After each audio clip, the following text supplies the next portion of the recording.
হচ্ছে বাবা মার খেদমত করবেন। কার খেদমত? জুড়ে বলেন, কার খেদমত?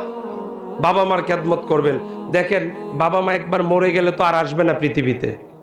আর পরের কথা হচ্ছে, পাড়া প্রতিবেশী ঝগড়া করবেন না, মিলেমিশে থাকেন। বিভিন্ন পথ, বিভিন্ন আদর্শ, বিভিন্ন মতের মানুষ থাকবে, সবাই মিলেই তো একটি সমাজ। কথা বলেন না কেন? সমাজের মধ্যে বিভ্রান্তি সৃষ্টি করবেন না, ঝগড়া করবেন না।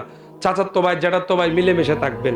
মনে রাখবেন, আপনি মারা যাওয়ার পরে আপনার চাচাতো ভাই তো আপনাকে কবরে নামাবে, আপনার জ্যাঠাতো ভাই আপনাকে কবরে নামাবে। এই যে জানাজা হয়, একটা উদাহরণ দিলে আপনাদের কাছে ক্লিয়ার হবে। আমি একলাসউদ্দিন নুরীকে তো আপনারা অনেক আদর করেন, অনেক স্নেহ করেন, কিন্তু আমি কয়টা জানাজায় আসতে পারি বলেন? হয়তো সময়ে মিলে না, শুনি না, কিন্তু এই জানাজাগুলা কে পড়েন?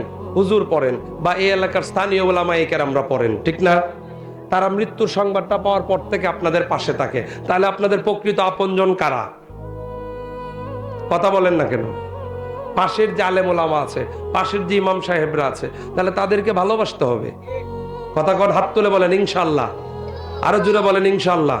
তাহলে কাছের উলামায়ে কেরামকে ভালোবাসবেন, কাছের উলামায়ে কেরামকে সম্মান করবেন। সম্মান করলে সম্মান পাওয়া যায়, ঠিক কিনা বলেন? আমি কথা বাড়াবো না, আমার এতটুকুই কথা থাকবে। মসজিদকে ভালোবাসে, আসুন নবীজিকে দাঁড়ায়